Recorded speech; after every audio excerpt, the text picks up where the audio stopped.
मैं राहुल हूँ। प्रयागराज के उस छोटे से मोहल्ले में पैदा हुआ जहाँ पिता सरकारी स्कूल में टीचर थे और माँ घर संभालती थी। बचपन से किताबें मेरी दुनिया थी। इंजीनियरिंग पढ़कर लखनऊ में नौकरी पाली। शहर की भागदौड़ में भी मन गांव की शांति को तरसता रहता। एक शाम कानपुर रोड पर दोस्त के साथ घूम रहा था, तभी नजर पड़ी एक किन्नर टोली पर। वे नाचते गाते किसी शादी के जुलूस में थे। सबसे आगे वाली लड़की का चेहरा कुछ अलग था। लंबे बाल, साड़ी में लिपटी काया, आंखों में गहरी उदासी जो मुस्कान के पीछे छिपी थी। उसका नाम था मधुरिमा। मैंने सोचा बस एक पल की मुलाकात, लेकिन किस्मत ने कुछ और लिख रखा था। अगले दिन कानपुर में ऑफिस मीटिंग के बाद होटल से निकला तो तेज बारिश शुरू हो गई। छतरी नहीं थी। तभी मधुरिमा उसी रास्ते से गुजर रही थी। मुझे पहचान कर मुस्कुराई और बोली, भैया छतरी ले लो, भीग जाओगे। मैंने मना किया, पर उसकी जिद के आगे हार गया।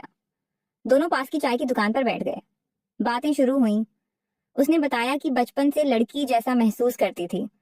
परिवार ने घर से निकाल दिया, किन्नर समुदाय ने अपनाया, गुरु माँ ने नाम दिया मधुरिमा। अब नाच गाने का काम करती है, समाज की नजरों से बचकर घर चलाती है। मैंने अपनी जिंदगी की बातें साझा की। उस दिन से रोज फोन पर बातें होने लगी। महीनों बीते। मुझे एहसास हुआ कि मैं मधुरिमा से प्यार करने लगा हूँ। वह न लड़का था न लड़की, बस एक इंसान जिसकी आत्मा ने मुझे छू लिया था। मैंने उससे कहा, मैं तुमसे शादी करना चाहता हूँ। मधुरिमा पहले हंसी, फिर रो पड़ी।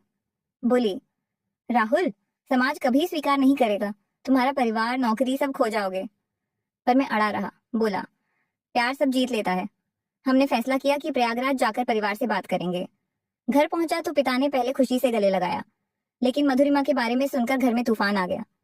माँ रो रो कर बेहोश। भाई चिल्लाया, भैया पागल हो गए हो, किन्नर से शादी, समाज में मुंह दिखाने लायक नहीं रहेंगे। पड़ोसी इकट्ठे हो गए, ताने मारे, धमकियां दी। मैंने सबको समझाया। बोला, मधुरिमा इंसान है, दिल साफ है, नाचती है तो मजबूरी से, लेकिन आत्मा शुद्ध है। मैंने उसे प्यार किया है। कोई नहीं माना। पिता ने कहा, बेटा ये शादी की तो हम तेरा मुंह नहीं देखेंगे। रात भर सोचा। सुबह मधुरिमा के पास गया और बोला, चलो हम अकेले ही शादी कर लेंगे। उसने गुरु माँ से बात की। गुरु माँ बोली, बेटी दिल सच्चा है तो रास्ता खुद बन जाएगा, लेकिन समाज क्रूर है, सावधान रहना। हमने लखनऊ के एक छोटे शिव मंदिर में शादी तय की। कोई मंदिर मानने को तैयार नहीं था, लेकिन एक पुजारी ने हामी भरी। मैंने सफेद कुर्ता पहना, मधुरिमा ने लाल साड़ी। सिर्फ दो गवाह थे, मेरा पुराना दोस्त और उसकी सहेली। फेरे लिए, सप्तपदी हुई, वचन दिए। शादी हो गई। शादी के बाद हम लखनऊ के छोटे फ्लैट में रहने लगे। मेरी नौकरी चल रही थी, लेकिन ऑफिस में अफवाहें फैल गईं। बॉस ने बुलाया, राहुल तुम्हारी पत्नी के बारे में क्या सुन रहा हूँ, कंपनी की इमेज खराब होगी। मैंने इस्तीफा दे दिया। अब घर से फ्रीलांसिंग करता। मधुरिमा ने नाच गाना छोड़ दिया, घर संभालती और पड़ोस के बच्चों को पढ़ाती। लेकिन समाज ने हमें चैन से नहीं रहने दिया। एक दिन गुंडे घर के बाहर इकट्ठे हो गए। चिल्लाए, किन्नर की शादी, शर्म नहीं आती। मैं बाहर निकला, शांति से बोला, हम किसी का नुकसान नहीं कर रहे, हमें जीने दो। उन्होंने पत्थर फेंके। मधुरिमा घायल हो गई। मैं उसे अस्पताल ले गया। डॉक्टर बोला, चोट गहरी नहीं, लेकिन मानसिक आघात बहुत है। अस्पताल से लौटते हुए मैंने सोचा, अब और नहीं सहा जाएगा। मैंने सोशल मीडिया पर पोस्ट लिखा, अपनी पूरी कहानी साझा की। मैंने प्यार किया है। प्यार लिंक से नहीं, दिल से होता है। मधुरिमा मेरी पत्नी है, हम इंसान हैं। पोस्ट वायरल हो गया। हजारों सपोर्ट में आए। कुछ ने गाली दी, ज्यादातर ने तारीफ की। एक एनजीओ ने संपर्क किया, उन्होंने हमारी मदद की। कानूनी सलाह, सुरक्षा और जागरूकता अभियान। धीरे धीरे कुछ पड़ोसी भी बदलने लगे। एक पड़ोसी आंटी रोज मधुरिमा के पास आकर बातें करने लगी। बोली, बेटी तुम्हारा दिल साफ है, बस समाज अंधा है। समय बीतता गया। हमने एक छोटा सा घर लिया। मधुरिमा अब फुल टाइम बच्चों को पढ़ाती। मैंने अपनी स्टार्टअप शुरू की, एक ऐसी कंपनी जो ट्रांसजेंडर समुदाय के लिए जॉब ट्रेनिंग देती। पिता माँ धीरे धीरे मान गए।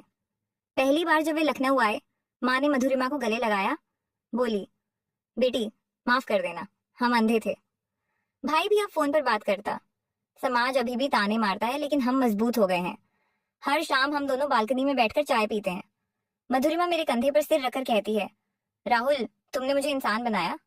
मैं मुस्कुराता हूँ और सोचता हूँ, प्यार सच में सब जीत लेता है। आज जब मैं अपनी कहानी सुनाता हूँ तो सिर्फ एक बात कहना चाहता हूँ, किन्नर भी इंसान है। उसका दिल भी टूटता है, प्यार भी करता है। समाज अगर हमें स्वीकार कर ले तो दुनिया कितनी सुंदर हो सकती है। मैं राहुल हूँ और मधुरिमा मेरी दुनिया है। हमारी शादी कोई कहानी नहीं, हकीकत है। और यह हकीकत हर उस इंसान को उम्मीद देती है जो प्यार के नाम पर लड़ रहा है। हम जीत गए, हम साथ हैं, बस यही काफी है।